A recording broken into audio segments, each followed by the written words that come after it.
सूरह अल-हिजर 39 से 40। यानी इब्लिस की हद यही है, इंसान को इतना खुदा बना देना कि वो अपने खुदा को भूल जाए, और जब ऐसा होता है तो उन्नति नहीं बर्बादी शुरू होती है। एरिजोना से ब्राजील तक एक जैसे जख्म, एक जैसी मौतें। क्या ये एलियंस हैं या वो मखलूक जिन्हें हम सदियों से शैतान कहते आए हैं? लोग कहते हैं एलियंस आसमान से आते हैं, लेकिन कुरान कहता है उनका घर समंदर के नीचे है।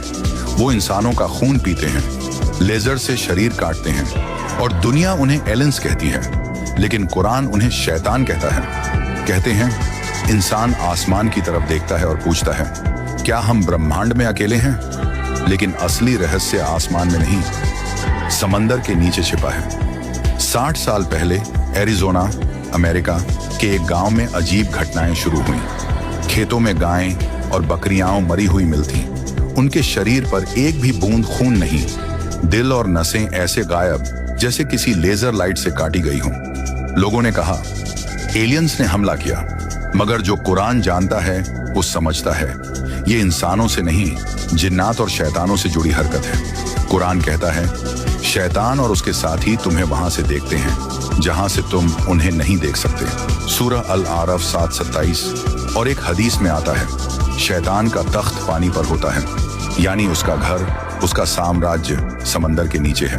अब सुनो ब्राजील की घटना। 1990 के दशक में एक गांव में कई इंसान रहस्यमय हालत में मरे मिले। उनके गले और छाती पर छोटे छोटे गोल कट और शरीर से सारा खून गायब, जैसे किसी ने लेजर सर्जरी से उनका शरीर खोला और फिर बंद कर दिया हो। पुलिस ने कहा ये तो एलियंस हैं, मगर सवाल ये है क्या एलियंस को खून की जरूरत है, या फिर वो वही मखलूक हैं जो हमेशा से इंसान के खून की भूखी रही है, शैतान और उसके साथी। आज अमेरिका के सीक्रेट बेस, समंदर के नीचे चल रहे अंधेरे प्रयोग और आर्टिफिशियल इंटेलिजेंस जैसी शक्तियां सब मिलकर उसी राह पर बढ़ रहे हैं जहां से इब्लीस चाहता है इंसान को ले जाना। साइंस के नाम पर वो इंसान से वही करवा रहा है जो उसके विनाश के लिए जरूरी है। इंसान सोचता है वो तारों को जीत रहा है, लेकिन असल में वो खुद एक खेल का मोहरा बन चुका है। इब्लिस इंसान को सिर्फ गुनाह की तरफ नहीं ले जाना चाहता, वो चाहता है कि इंसान खुद अपने हाथों से अपनी तबाही लिख दे।